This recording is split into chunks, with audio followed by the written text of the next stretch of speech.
which is really cool that the chat is working again. We had a minor hiccups. I had to log back in. We had the IT solution. Someone said it's IT solution, just shut everything down and put it back up and it will work. And yes, it did. So thank you so much for that suggestion.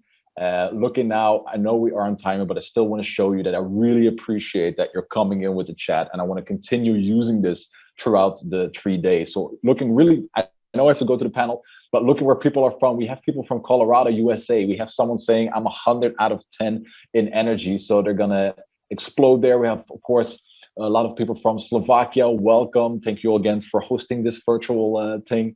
We have France, we have Czechia, Bulgaria, Ukraine. I get the feeling that more and more countries every year are joining the OpenSlava community. And super thank you for everybody doing their digital claps. So Koen, if you're seeing this, I don't know if you see the chat, but I'll let you know that people are clapping for your presentation. So I just want to share that love with you. But without further ado, we're going to continue talking about cloud. And like I said, people joined. But before we do that, give us just 2.5 minutes. Technical, we don't have any problems, but just a technical fix to get the panel set up, get the chairs and the tables. But to keep you entertained, we will show you a very interesting video on cloud. And after the video, we will dive straight into the panel and get as much value out of these great speakers as we can. So see you in a bit. We are engineers by nature. Since the beginning of time, we have tried to improve the human condition through innovation and technology. Our history is one of art and science. The natural elements have inspired us. We partner with them to make our dreams reality. Just as water is vital to life, so is human ingenuity essential to engineering value from the cloud. By combining our inventiveness with technology, we get the best out of every drop. The moment is now. We have a once-in-a-lifetime opportunity to lead a new revolution. It's not about the clouds, it's about the rain. It's the value the cloud delivers, how it moves the world forward and brings new life. Let's challenge our clients to look beyond the cloud, to grasp the value it creates for their business, using it to irrigate their sustainable and responsible future, empowering them to navigate the ebb and flow of change. As we do this, we want to transform and raise entire industries to the next level, because, like artists and scientists, we combine deep knowledge and skills with the ability to reimagine what those industries will look like in the future. A future where industries keep our data safe with sovereign cloud. By working with our ecosystem partners, our amigos, the hyperscalers, we combine our industry knowledge with their platforms to proactively drive transformation. And by building on our greatest strength, the ability to join forces and collaborate in multidisciplinary teams of highly skilled strategists, consultants, architects, and engineers, we can shape and lead our clients' future in the cloud. By uniting all our engineering talents, we can make every raindrop count. We can make an impact by turning vapor into value, enough to fill an ocean of opportunities. Together, we are the rainmakers. We are value creators, knowledge builders, multi-skilled collaborators, and engineers by nature. We are Cloud First Europe, inspired by art, driven by science, engineered by rainmakers.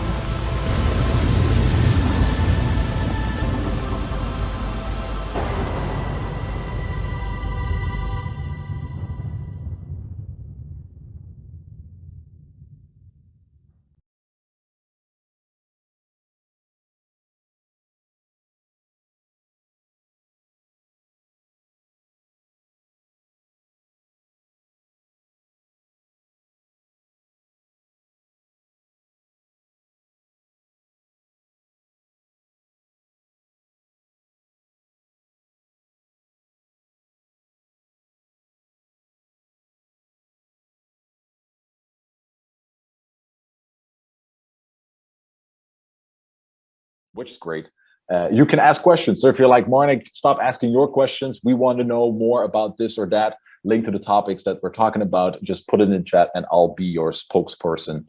And if you just joined and you're like, what chat are you talking about? Because there were some people saying, like, is this the chat Marne is talking about? It's the stage 1 chat in the VSF, the virtual show floor. And if you're on YouTube, Facebook, you will not see that. But if you join on openslava.sk and register there or already registered, you can have a whole 3D experience where you can do a lot of cool stuff. And in the chat, people are also saying, like, it's really, really cool. So definitely check that out. All right. Let's get this panel on the road. Before we start, this panel discussion is, like Koen said, it's not about the clouds, it's about the rain. And he already showed us that he meant with rain the value that cloud can bring. So let's bring a lot of rain in this panel. Who we have, Koen needs no introduction. My Belgian friend is still here with his scary Halloween person in the background. Then we have lady Mary Hamilton, Managing Director of North America and Latin America lead for Accenture Tech. That's a whole mouthful. That must mean you're doing something important. So that's great. I'm looking forward to hearing your expertise. And we have Chris Morgan from Red Hat, leading customer and field engagement team for hybrid platforms at Red Hat, also a partner. And we have Rick Clark, I hope I pronounce it right, the Tanzu advisor at VMware. Tanzu, that's correct, yeah. Yeah, for me it sounds Tanzu that you're some sort of ninja, but I have the suspicion it has to do something with tech. So the Tanzu advisor at VMware, he's a technology strategist and a thought leader. So very different, all of course the tech cloud background, but very different angles from very different companies. So we have Koen, Mary, Chris, Rick. Welcome.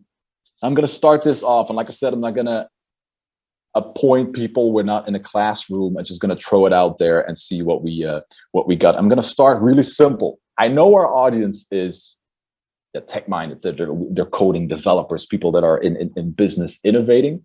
But has been so much talk about cloud.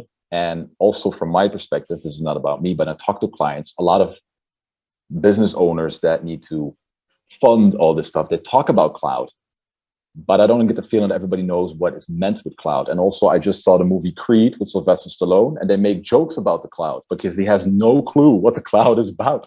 So my first question is, can someone explain to me in very simple words, what do we mean exactly when we're talking about the cloud? Is there someone that has some sort of definition, like that's what it is? I have one. I explained to my mother and my father that the cloud does not exist. I'm saying it's just someone else's computer, right? There you go. That's really what it is. I'm saying, guys, right? It's like buying your new MacBook with a 1 terabyte kind of hard disk and a 1 terabyte memory, and you're only using kind of 10% of it like every day. So why do we need to buy this, right? I can do it on iCloud and I can store my data there, buy a cheaper model, and I'm only paying for utilizing the data, utilizing the compute power when I need it, right? So I think that's how it started. It's about reducing the cost of saying, why would I buy something for the event that I would use it in 1% of the time? But I think it then moved on, I would say, to the more advanced things on saying, well, if I don't have this unlimited kind of compute power, etc., what can I do with it, right? But the cloud for me, just someone else's computer, which is managed more efficiently. For me, it's it's even more than that, right? It is automated infrastructure, and it's programmatically accessible automated infrastructure. And before there was the cloud, you had weeks lead time to get a server installed before you could do anything, and so it accelerated everything that we do. And actually, to me, now the cloud itself, the automation doesn't matter. What matters is the software we're doing around it, the native cloud native stuff we're doing around it matters a lot more than where it's running or how we spin it up. Yeah, and I think when you think about it, I kind of break it down into it's the deployment model itself, right? Is it private? Is it public? Is it hybrid cloud? Right? Whose computers are you borrowing? Right? Whose machines? And then also, what are the set of services, right? Is it software as a service? Is it platform as a service? Is it infrastructure as a service? How are you using that compute? Okay, so if I have to, go ahead, Chris. Go ahead. Well, no, I guess I was going to say for me, it's actually less about the technology. It's more about how people want to consume, as Conrad was alluding to, and that ease of acquisition. Because in some respects, like, our parent company, IBM, they would probably argue the mainframe was a cloud based on how timeshare works when you do, time slice and those kinds of things. It's just kind of bringing some of those concepts back around and giving choice, right? Particularly at Red Hat, we're big on trying to remain neutral on a lot of stuff and enable that choice. And that's moved not only from a technology, but from a how people want to consume things. And I think that's what cloud brings. And so to Mary's point, where it is almost becoming irrelevant, hopefully, or ubiquitous rather, not irrelevant. And so it's about that, I would say. Okay, so next time I go to a business leader or my grandma, like Koen said, it's like, what is the cloud? And we need to do the cloud. We need to invest in the cloud, and the cloud is really important. And someone asked the question, well, what is it? You summarize all these definitions into one and break it down to, well, we're going to use someone else's computer. They're not going to know about it, but it's going to give you endless possibilities. And in the end, it's not necessarily about the technology. It's about what you do with it.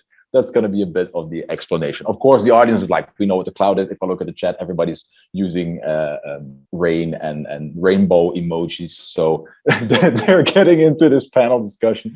Thank you very much. But that also brings me, even though it was a really simple one, but that also brings me to what Koen also touched upon. And maybe this is also a good one for Mary, looking at your responsibilities, South America and North America, is it's no longer about the clouds, it's about the rain, it's about bringing value. But still, if you look at the research, we're still scratching the surface. We're still asking the questions, what it's about. Do you see, let's start with Mary, do you see big differences in how it's used in regions, in the phases they are? Are we still in the exploring, or are we really going for the rain? Yeah, I think we've moved past, at least in North America, we've certainly moved past the early skepticism. I will say, so in my role leading tech innovation, I've been part of an R&D group for many years, and we signed one of the first cloud services contracts against all of Accenture's advice at the time. Liability, what are you doing on this cloud thing? And to kind of watch the evolution of business and the skepticism, early skepticism. Say, we can't put our data out there. There's privacy issues. There are so many things now that we've overcome that between, the private hybrid cloud, some of the, the privacy protecting data techniques, that I think it is table stakes today, very much in North America. It has to be, if you want business continuity, if you want scalability, if you want to de-risk what you're doing, if you want agility, resiliency, you've got to be on the cloud, right? And then it's about, okay, in what stage are you? Are you migrating to the cloud? Are you accelerating on the cloud? Are you doing innovation on the cloud, right? How are you advancing where you are and on that cloud journey? But if you're not on the cloud journey, you're definitely a laggard, right? Okay, so like you said, it's no longer, it's your ticket to play. It's like you got to be there. It's not I see Rick wants to add on that. Yeah. So one of the things, and I was, so before I was back in the US, I was the pivotal field CTO in Europe, based in Amsterdam. And one of the things that I see a huge difference now between the sort of Europe and North America. In North America, everyone jumped all in, and now they're trying to manage their cloud spend. And things aren't automatically going to the cloud, trying to deal with the $10 million bill they got from AWS. And they're not quite to that in some places. They're still throwing everything to the cloud. So I think there's sort of this linear progression to throw everything to the cloud, like, oh my God, it's now costing me too much because I just lifted and shifted all this stuff and didn't actually rewrite things. So now in the US, they're working towards that, rewriting things and being more cloud native. Okay, interesting view there. I also saw the gentleman laughing. So you have to move fast and go to the cloud, but if you move too fast, you're going to spend too much. So you have to find the balance in between somewhere. Or am I saying something stupid? No, I don't think it's wrong. Going back to what I said, sometimes it's careful what you ask for. It's like, hey, we just want to pay for what we use, and then all of a sudden you realize you're using a lot, and you want to go back to certain models. So I think it is a balance of predictability and flexibility that honestly I don't believe we've figured out just yet. which is kind of the fun part so far. All right. Another, like Koen said it, like when I asked difference in the region, so we have North America saying we just jumped on the cloud, and now Rick is adding like that they're of course with everything they're dealing with some downsides with the cost. I heard Koen saying, Europe is leading in some parts. Are we? I thought Europe was just scratching the surface, but Europe is really taking a lead role on some sections. Well, I think Europe has been, if you just look at the numbers, right? I think adapting cloud technology, but like overall, like software as a service, etc. Mm-hmm. But that's just like, well, utilizing, like a Workday system or Salesforce or Ariba. It has been around, right? So I think if people say this is cloud technology, that's what Europe is leading on. If you look at pure migration of data loads, we're slightly ahead. But then if you really look at what do I do with it, like, and introduce this new business model. So I gave examples in there, but this is 1 out of 10 companies. So if you look at the US, you would probably find 3 out of 10 companies. Right? So there's really a different maturity on the curve on how people see it.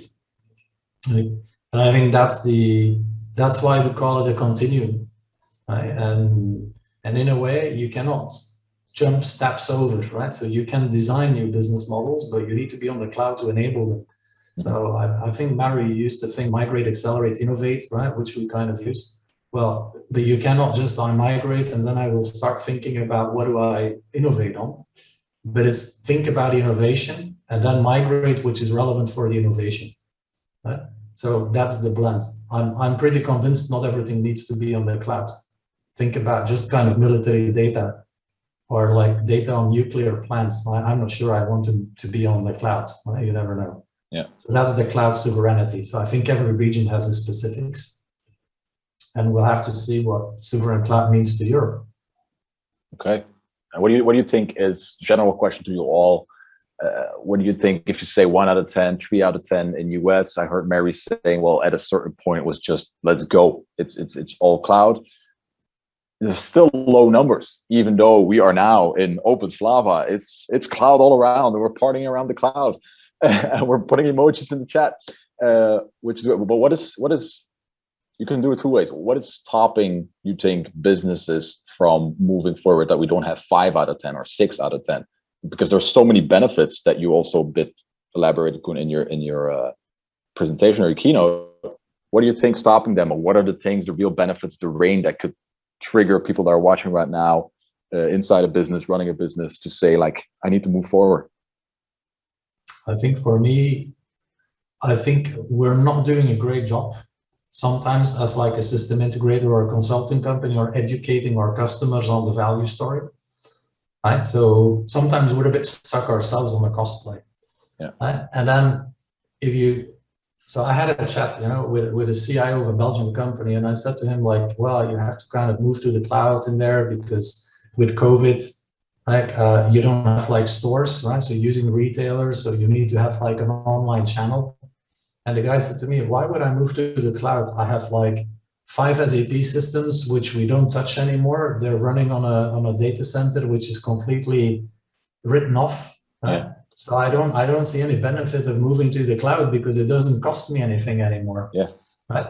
So that's one reason why people don't go there. They're still like, oh, it's so depreciated. I don't need to do anything. Moving to the cloud is more expensive.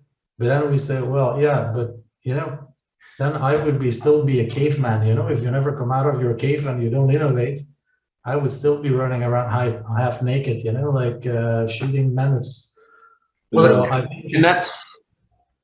I mean, to add to that, sorry, interrupt, but go ahead. No, it's this is why for me it is about how you want to consume it, right? No more than distributed took away the mainframe, and no more than public cloud took away our data centers, and no more than quantum's going to break everything else.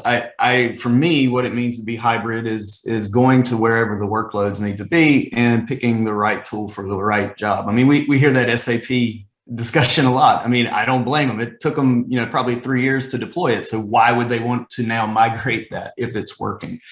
In the US, in the oil and gas industry, and probably everywhere, there are still agents running on pipelines that are based on Windows 3.1, and they'll use the same type of mentality. It's not broken.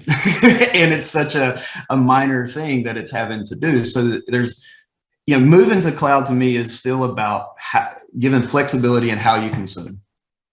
Period. Right? You don't want to necessarily do traditional enterprise agreements all the time, or ELAs or those types of things. You want to pick and choose how you consume things based on what that workload is and based on what level of the stack it is. And so that's why I agree wholeheartedly with what you were saying, and it's sort of the approach we try to take here with our stuff. So I work mostly with financial services companies. And the thing stopping them when they're not moving is they're really concerned about data privacy. Any major data leakage would be a significant business problem for them. So like when they don't go, or when they move very slowly, it's almost always about data. Yeah, I will say just kind of the counterpoint on that. I mean, I agree with all these holdbacks, but at the same time, we see time and time again, those who aren't moving, especially as we've gone through this pandemic, they don't have that resiliency. They don't have the flexibility. And it becomes very obvious, and even the security angle of it, right? Is it going to be more effective, to go with a cloud provider that can reduce some of the security risks, or roll the security yourself? And so I think there are counterpoints to all of those, but I agree, those are the kind of the big holdbacks for companies that we still see tiptoeing into the cloud. And if I just may add, Marnik, to what Rick was saying. So in financial services, what we see in Europe a lot is kind of really the dependency on the technical debt that the mainframe brings with them, because they're still on AS400. Right? So bringing that stuff to the cloud, I don't want to kind of rewrite my code of my mainframe, which is millions of lines of code, but I think that's going to change, right? So, we're working together with some of the partners which are sitting here in this call on setting up a mainframe cloudification capability as step number one, and then step number two is to gradually containerize the mainframes, and make sure that we can replace the apps. But one of our industry key plays for this fiscal year is reinvent the future of core banking, which is all going to be about, core banking, retail banking, how to kind of get rid of the technical debt, but do it in a way that this thing doesn't fall over, right? Because if the mainframe breaks down, a lot of the big banks are in deep shit. And that's another reason why people don't go there. Because of the afraid of breaking things and causing business disruption. Okay, so I'm hearing you all say, not just about the financial service, but in general, the reason it's 1 out of 10, it's 5 out of 10. There are a lot of people like yourselves convinced we have to move there. There's so much benefit in there. We're going to dive a bit deeper into benefits, the rain as we're talking about. But now you see fear of having to reinvent, hearing Chris saying, well, we paid for everything. So why should we replace and invest again? I hear Koen saying, well, I would still be in my cave. Funny saying with a skeleton in your background, but it'd still be in my cave. I hear the security from Wick, which we're going to dive into a second. But from your expertise, if I'm the audience right now, and we have multiple disciplines that they are in, either they're a developer, they're responsible for the whole IT team, they're maybe leading cloud somewhere, or they're in more a business type function, financial services and beyond. What would you recommend on getting them to speed up, to counter that fear, counter that, but I'm not going to do it, but I paid it off, but we have SAP, but what would your suggestions or recommendations be? Well, I think you can point out, it's a pretty common example I think we've all heard, but do you really know where your competition is coming from as your business, right? I mean, like I said, we've all heard it. The largest hotel chain on the planet now doesn't own any rooms. The largest taxi company doesn't own any cars. What can happen to what it is that you're doing? And so you kind of have to balance, I guess, confidence that you're number one or whatever in your industry with, well, someone can eventually out innovate you by thinking outside the box. And maybe even that includes taking advantage of certain regulations, right? That where there were none that causes some to be made, right? If you look at what's happening in certain countries with like Uber and even Netflix and others. And so I think it's almost creating a certain level of what is your business, and are you sure that it's that secure? And are there other things that you should maybe consider to move forward with at a higher velocity, as it were?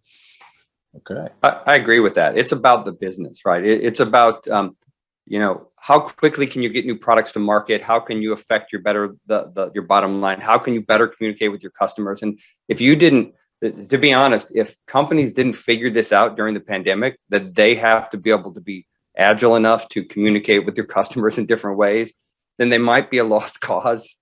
They should definitely, but that should be the driver, right? If your competitors, your competition, just like Chris said, if they're on the cloud and moving quicker, then you're falling further and further behind. I'll add another angle to this. I absolutely agree with everything around the customer, consumer, rapid solution development. How do you accelerate that? But on the other side too, there is a war for technical talent out there. And if you're not in the kind of current day mode, right? Developers want to be doing cloud native, right? And I think we're seeing more and more of a shift for both the technical talent to deliver technology, and then also, thinking about tools for the workforce, right? Who wants to, do all the dull, dirty, dangerous work, when you move to the cloud, that allows you to enable employees as well with new tools and capabilities. Good one.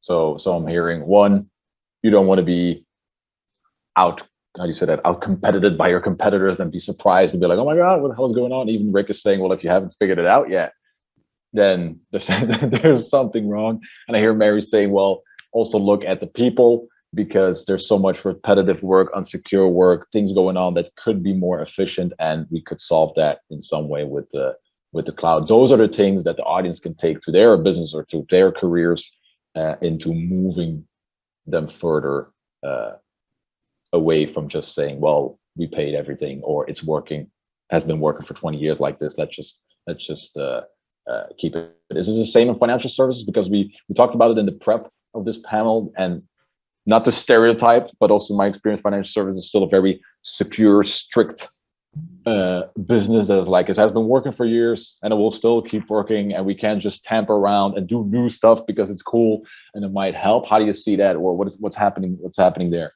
Well, they're facing competitive pressure too. So okay. I was senior vice president at MasterCard for cloud infrastructure, so I have some direct experience with this. But yeah, there's direct pressure. If you're a brick and mortar bank, then there are online banks like Bunk in the Netherlands that are competing with you with much lower costs, with adding features to customers. I mean, there's a significant drive to modernize before you don't exist. Okay, so even there, even if you think the banking is pretty, even the most the most conservative banks, even banks connected to that are part of grocery store chains, they're all thinking about how to survive in a world where they have new competitors that aren't tied to the same things, the same past that they are, and not to mention new forms of payment, mobile payments, things coming out of places like China, where they with WePay, where they and Alipay, where they've just skipped the card rails and they've gone straight to something new. And those are now being accepted. You could go to Louis Vuitton and they're going to accept Alipay.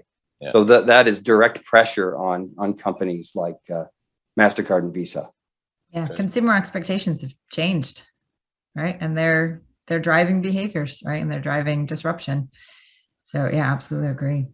So that's if you're looking back, related back to the title of this panel, what you're saying also for the audience is, if you get pushback from whatever business you're in and you want to move forward and you're inspired and you want to really drive cloud continuum, like Koen calls it, one of the things is also that what Mary said, you have the consumer wants it faster, wants it better, wants it easier, and has no business in hearing you say what our mainframe needs to go through 1 million lines of code before we can get your payment there. And those are good things to say, well, it's not just us wanting it, it's the consumer or you get pushed out Yeah, of the I mean, market. think about the industries where you have the worst experiences, right? Banks, healthcare, right? Those are all just ripe for disruption, and cloud can help with that. Okay.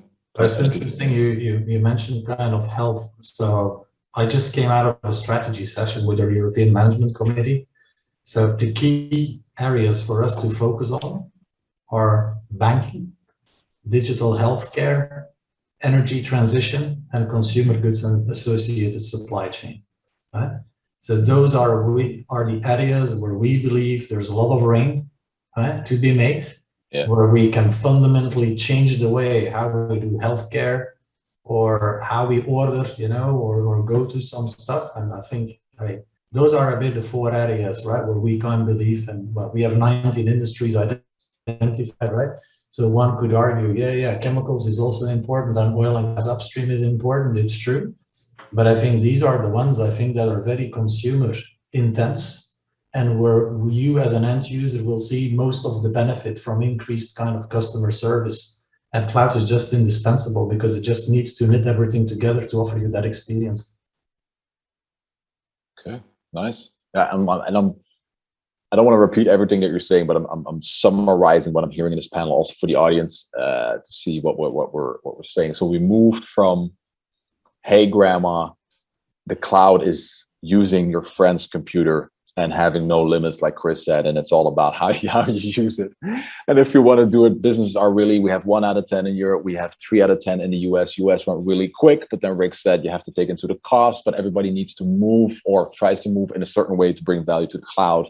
But they're stopping definitely in more traditional environments like banking, healthcare, because they have everything figured out, or we have done it in a certain way I don't want to change, or they want to stay in their cave. And you're saying, well, just look at the consumer, but before you know it, a Netflix-like company comes, outperforms you, and the consumer is like, well, I can get my money in a nanosecond, and you're making me wait 30 minutes. So they can all use those tools in their own businesses. And then I heard Rick talking about, well, but there's one big thing that definitely is hot and trending in Europe. It's regulations. And from my personal experience, like I said, I'm not an expert in this topic, but we went from it's a free-for-all to the European Union in this case. I don't know, Mary, how it is in the US, but the European Union saying, hey, data and privacy, super important. You will go to jail. I'm just exaggerating a bit, but you will go to jail if you leak one phone number. Then COVID came and there was no data and privacy because I had to write in every restaurant all my data and it was just flying around, no problem at all. And then now we're moving further. What's the market doing? How is cloud impacted? How are businesses looking towards this? Definitely in Europe, maybe also the US, concerning that data privacy, stricter regulations. Well, let me try to speak from some personal experience, right? Mm-hmm. My wife works for a government institute, right? And well, you're from Belgium, so we know we have like more kind of governments than people in this country. Exactly. Right?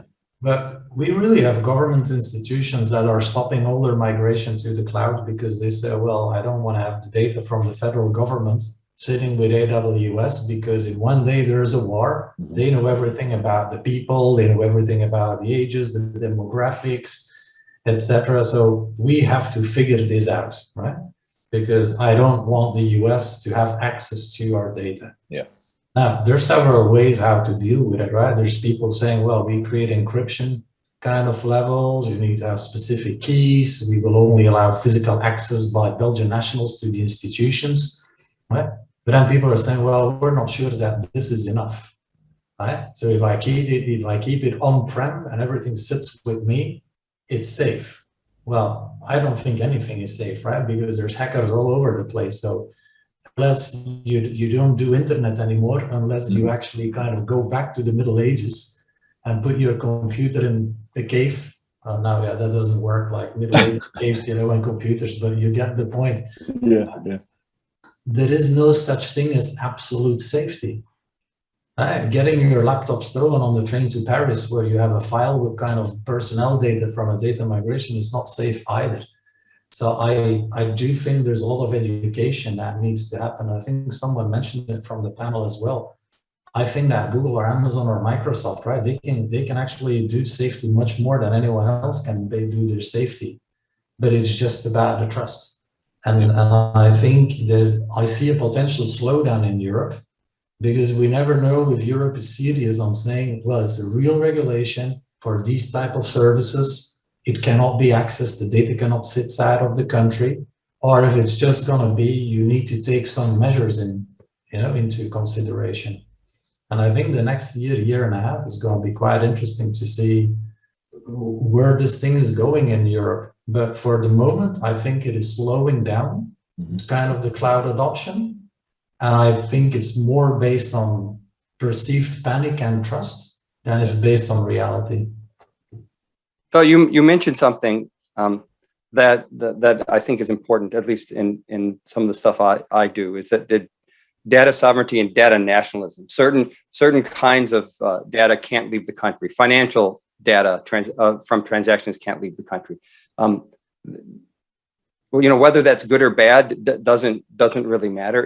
It's happening, and if you're a global company, a finance company that's to deal with this, then that is driving you to be more cloud native, more agile, because you have to be able to react. If you have your data sitting in AWS, let's say you've made the move, but that AWS is in Singapore, and now India is saying the data can't leave, then you have to be able to quickly adapt to meet those regulations. So it's driving companies to modernize out of fear of regulatory compliance changes. Okay.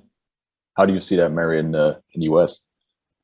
Yeah, I mean, I think the hyperscalers, it's core to their, Google, Amazon, Microsoft, it's core to their business to be on top of the regulation. So in some ways, I think here in the US, I live in California, for example, it's a little bit different story around data privacy. And so being able to have that, as Rick mentioned, that flexibility, being prepared for changes in regulation, the relying on some of the investment that the hyperscalers are putting around security and regulatory concerns, I think that is often more than what an individual company could put toward it themselves, right? So I think, there are always exceptions, right? There are always, nuances to everything, but I think in general, it actually helps reduce some of the security risks. It helps with some of the scale, from a global perspective to actually work with those hyperscalers, but understand the individual countries having different concerns, outside of the U.S. with that approach. Okay, so if I understand it correctly, what we're saying is in Europe, it's it's a strict business, but it's also a very vague business. Like Koen said, if you just look at Belgium, what was going on, let's do it on a European scale. And it's more of a trust issue, which I find really interesting from my point. So what we're saying also to the audience is we shouldn't just focus on everything cloud and pushing it forward. And yes, going through the mindset of, is my data secure and what is going on and what with these, hyperscalers. But also more campaign, like Koen said, on, well, not all the information you're getting is right. So just don't push it back for the sake that you heard it somewhere that it's dangerous, because it can offer a lot of opportunity. Rick also said, well, if you want to be flexible, then these things could help you be flexible. And Mary said, okay, there's a difference between US and Europe. But in the end, they also have the best interest in mind, being like, hey, we need to be agile here. We need to be secure. We need to take into account all these different regulations globally, because if we wouldn't be doing that, we wouldn't have a business. So we're really working on a trust mindset turning point for businesses. I see nodding face. That's good. Now I feel smart. Like, yes, Mark, you're saying sensible stuff. Let's for a second, looking at the time, because we still have around just over 50 minutes. Also for the people in chat, I'm going to refresh real quick. If you want me to ask questions, do it now. We have around 15-20 minutes left, so let me know. But let's do a perfect world. Let's say a perfect world that people have been watching this panel, and all the people watching are in their businesses, working really hard, getting things done, building that trust, making sure that even though there's a lot of pushback, people say like, yes, we got to move to the cloud. We got to keep migrating, innovating, doing that. And then they have their data over there. And what I also see from my perspective when we work with clients is, and then we have data. And let's say we have all our stuff in the cloud. But then most of the time it's like, well, it's there. It's secure and it's sitting there.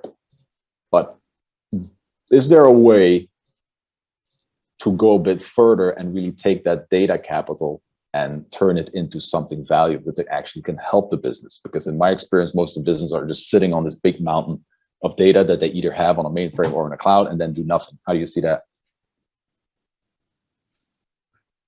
Well, I mean, obviously, well, first of all, a perfect world. I mean, that's why they restarted the Matrix 8 times. We can't deal with that. This is where you're kind of, I think, touching into a lot of, the AI ML space in particular, and making some sense of that.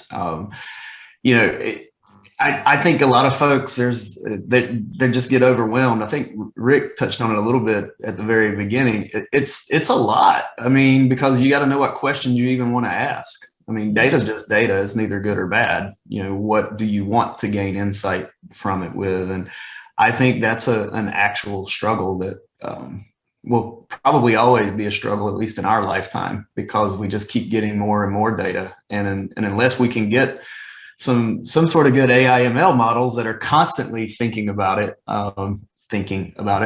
as it were, I believe it's going to be a tough road ahead. But I'd be interested in what other folks are seeing as well. Well, I think everyone wants they view their all their data as a gold mine that they're trying to figure out how to get the gold out of the ground.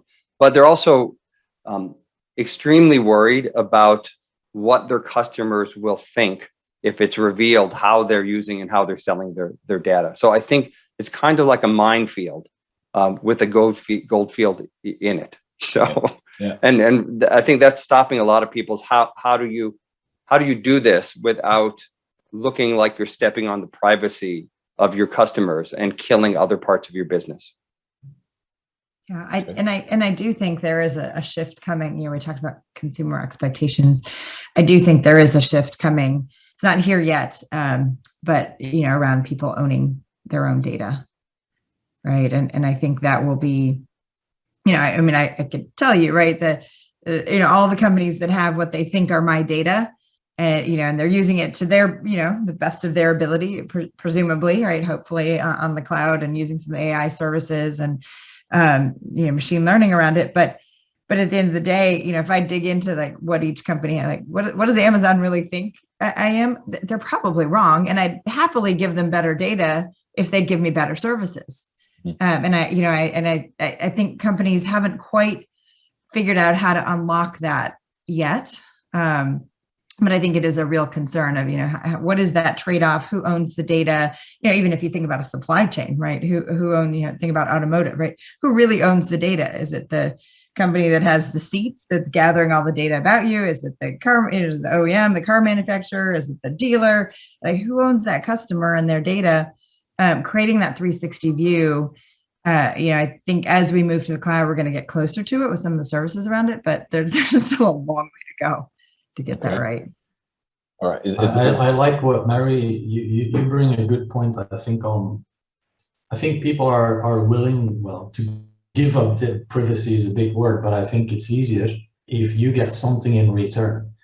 I explain, I'm a very pragmatic type of guy, and I look at, I think great ideas, they come from irritation, and I get irritated a lot. So for example, I have a 21-year-old daughter. She just has a driver's license. What does the insurance company say? By default, you're a dangerous driver, so your kind of all risk premium is sky high, right?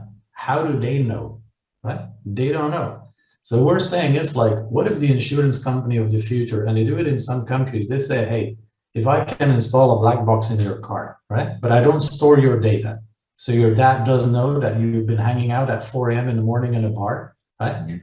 But I am streaming your data. I do an overlay with Waze or with Google Maps, so I know what was kind of the speed limit, how fast were you going, did you stop at the stop sign, and it dynamically calculates the score. And she would be rewarded, with a lower kind of premium if she sticks to it.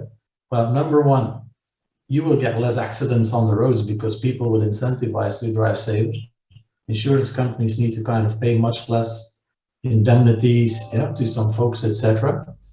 And she's willing to give up some privacy, which is not really privacy because we're going to do it through streaming data, which only cloud can handle with, to give something back to her. Then I think that's the right narrative to have. Right? But and this has nothing to do with like I'm getting data from your social media profile, and then I profile you and you're stigmatized on this is who you are.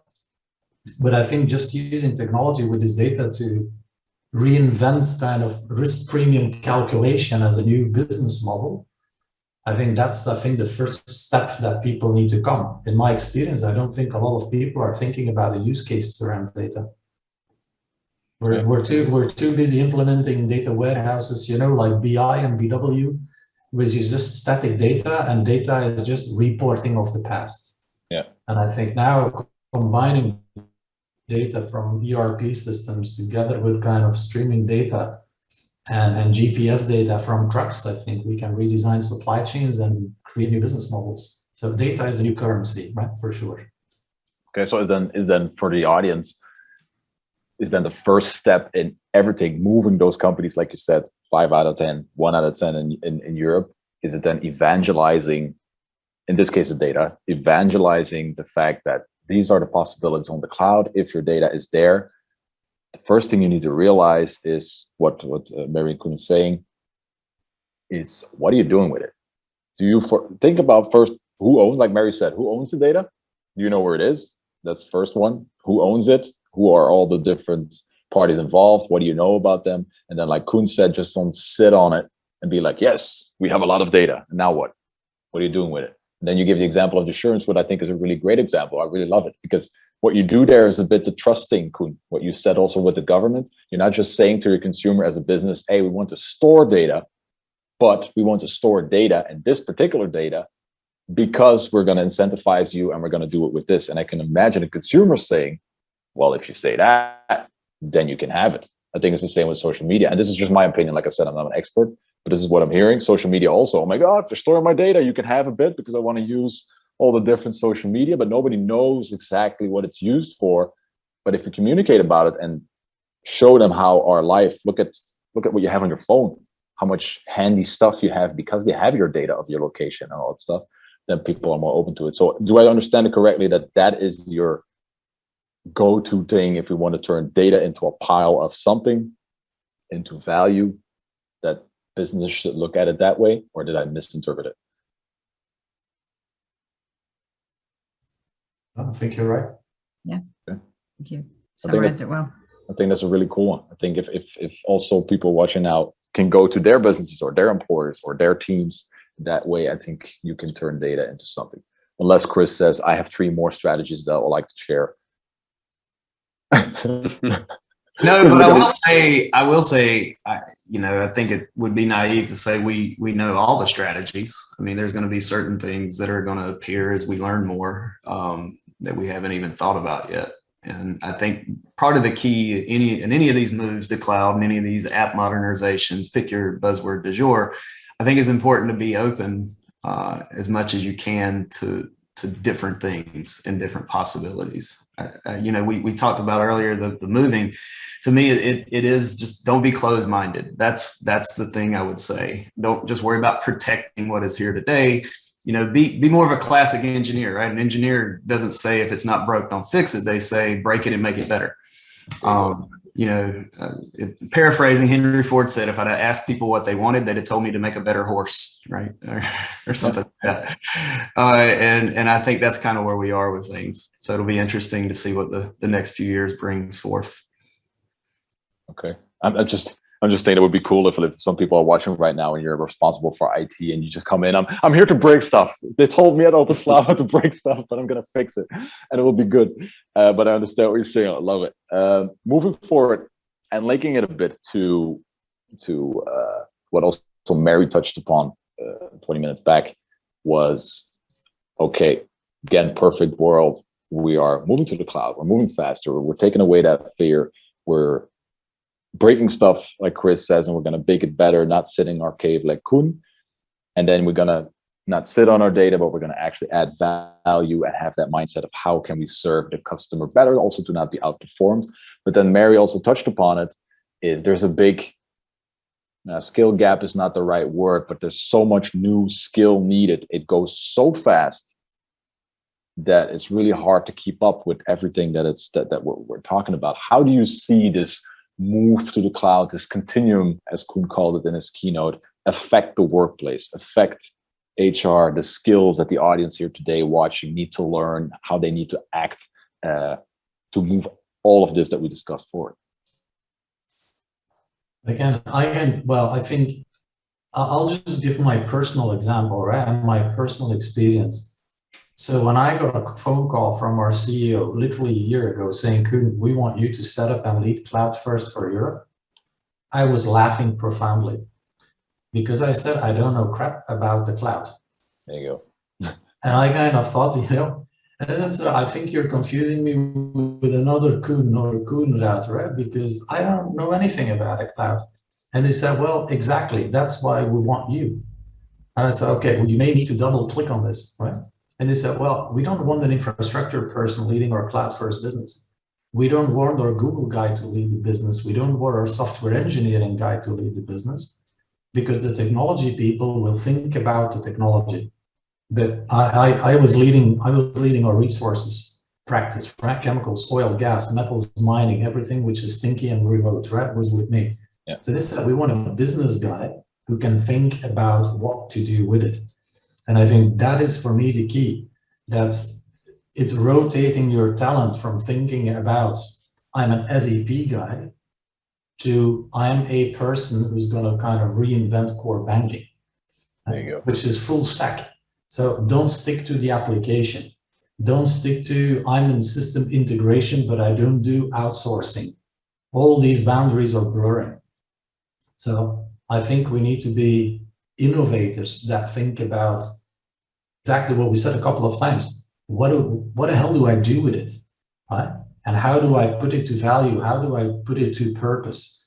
So I think what I see, and this is the big challenge that we're discussing, that is, how do we rotate our talent to think multidisciplinary around business problems and sustainability and energy transition, right?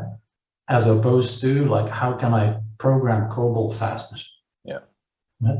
So I think it's that play, and I think it really has a lot of kind of implications on talent. So I think I have kind of a different view. But before cloud, at large enterprises that I worked at, if a developer was starting a new project, he'd go in and tell the infrastructure team, I need this exact version of Tomcat. I need my CPUs to be this strong. I need for my database to perform, I need these many spinning platters. And when you move to completely cloud native on cloud, you should really just be writing your business logic, and it really frees you up not to worry about those things that you should have never had to worry about. The infrastructure should just work. Whether it's PaaS or IaaS, it should just work and just be there, and you shouldn't have to think about it. So you should be able to focus on the skills that actually add the most value to you, and not skills that are outside of being a developer, such as knowing what version of Tomcat you need to run a simple Java app. Yeah, I'd echo what Rick is. Oh, sorry. Go ahead, Mary. No, go ahead. I'll tell you. Yeah, I mean, I'll echo what Rick is saying. We see the same thing. I mean, developers just want to write Angry Birds, right? I mean, at the end of the day, they don't want to deal with anything else. And so for that, going back to what I said at the very beginning, it's about making it easy to consume. And it's never actually been easier to learn. There's 100 and some services sitting out on Amazon today. You don't have to do anything except click on them, see if they fit what you need, and move on to the next one if they don't. You don't worry about a lot of no different than you don't really think about the plumbing in your home unless there's a leak. You don't think about the power running through your home unless a rat or something chews through the wire, I guess. But it's always there. So I kind of agree with Rick as well on that one. Sorry, Mary. Yeah, no, I was going to chime in and kind of build on that too. If you think about cloud, it's not just the technology that sits behind it. It's also, if you're really being cloud native, right? It's a different way of working, right? It's a more agile. It's developing, not have to worry about what Tomcat server, right? It's really, DevOps, it's being data driven.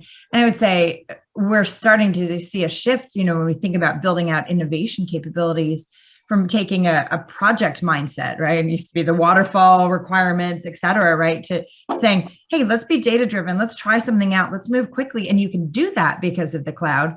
So instead of having that project mindset, being taking a product mindset and saying, how are we going to build the right thing for our consumer, right? How are we going to build the right app? How are we going to build it? And being able to do it, spin up, we've been spinning up businesses for some of our clients in a matter of weeks, right? Spin up a business, try it out, get the consumer data, get the insights, pivot, move quickly, keep iterating, right? And I think that mode of working, we need a shift in the workforce to be able to work in that way. But as companies leverage the cloud and start adopting cloud native practices, you're going to start to see a shift in businesses being able to move more quickly. Okay. I like the fact, like most panels is always like, I agree with you. I agree with you. I like the different point of views. Never know who's right. The future will tell, but that's what I love. From my own perspective, like I said, nobody's here to listen to me. But for my industry, I think is really interesting. I see both. One, I can understand that what you're good at, you need to focus on. And definitely because cloud, like Chris is saying, is providing you to live in a world that you don't fix the sink. If it's not broken, you can just wash yourself and go on your business. That's the whole reason that we're promoting. This is maybe a bad word, but they were talking about this. But I also can join in with Koen, because the number one thing that I work with is teams of developers and ITers that are becoming frustrated because they can't move the business forward with everything that we talked about in this panel, and they keep bumping into those walls. And there you can ask, do we need someone else in the workforce that can break through those walls so the developer can be the developer? Or should people that are watching right now ask themselves, how can I pivot my skills a bit to make sure that I am the one punching through the wall plus developing? Who's right? I don't know, but those are indeed the both things that I see. Looking at the timing, we got 2 more minutes. So much to talk about. 2 more minutes. Last question. And like I said, call it a cliche, but we're talking about OpenSlava here. And OpenSlava is about innovation, moving forward, that people walk out of here after 3 days inspired. Looking at everything talked about, looking at your business, it's not about the clouds, it's about the rain. I'm going to start with Mary, because you're the first box in my backstage. All 4 of you, what is the number one thing that is happening right now or will happen in the future? I know you don't have a glass ball, but what is it for you that you say, this is something you need to keep an eye on, and this is really what I'm excited about, what's happening right now? What is that for you? Mary's thinking, why did you start with me? No, there's so many. There's so many. I mean, being an innovator, right? I think all the things we talked about, innovation, but just because you didn't touch on it, I think some of the responsible business and the sustainability aspect of it, right? Really being able to, think about how we're more green and how we use the cloud to achieve that. There's some just really great data, if we're doing that migration to the public cloud, being able to reduce CO2 emissions to the point, taking 22 million cars off the road, right, as an equivalency. I think we're just scratching the surface on that. And so I would love to see more around how we utilize the cloud, to get to net zero and sustainability and more responsible business. Nice. So the rain for you coming is sustainability, getting, like, for example, the cars. I think it's a great example of what cloud could do. All right, Rick, what do you think? Well, for me, everything is about the march to serverless. It's just the most efficient. Everything about cloud native is taking us to where you just write this quickly. And in a world where maybe you can't move data, maybe logic has to move to where data exists so that it can act upon it, then you need something like serverless to deal with that in this new regulatory nationalistic world. So I think for me, it's everything we're doing now is getting ready for a world where we just have functions as a service, where it's so easy to write and deploy software and you don't worry about anything else. Everything else is below the value line, adds no value. Okay, nice. All right, Chris. Tell me. I don't have much to add to Rick. He went where I was probably going to go with it, especially on the functions as a service. I mean, and if you keep using the automotive example and things at the edge, I mean, you got to make decisions quickly and in a very defined problem space a lot of times. And you don't want any latency going all the way back to the data center to do that. And so you want to process things that are right there in front of you. Okay. And then we kicked off OpenSlava and initiated this panel with Koen's keynote. And so Koen, the final word here, what are you excited about? What are you looking forward to? What is the thing that you're going to focus on? I think you have yourself on mute. There you go. Sorry. I think for me, it's really all about my aha moment is leading by industry in there, really looking at how do we change industries. Don't get stuck on this is ERP, this is this, this is that. Think about how to change entire industries and how technology can help you to get there. I think that's the thing that excites me, right? And that's where I think the future is going to be going towards. Okay, cool. So I hear less cars, less servers, and we're gonna rattle the whole industry. Our time is up. So much more to talk about, but I want to thank you so much. Of touch upon so many different topics, and I hope for also the audience it inspired them to think differently about their role, think differently about regulations, about where it's going, and how they can change that industry and make a sustainable impact on themselves as a career, as someone active in this business, or on the businesses that they're working on. Thank you so much. Also for people in chat, give them a digital applause. Of course, you can't hear it. But show your excitement. Thank you again. Hope if you stay, enjoy the rest of the program. And if you go back to your business, enjoy your day. I want to thank you, Koen, Mary, Chris, and Rick. All right. Thank you for moving us along, Marnik. You did great. No problem. I learned a lot. I'm going to talk to my grandma in a second. Okay. And we're going to move straight forward because in my backstage, it's really crowded in my backstage. So many people here. We're going to move forward for the next talk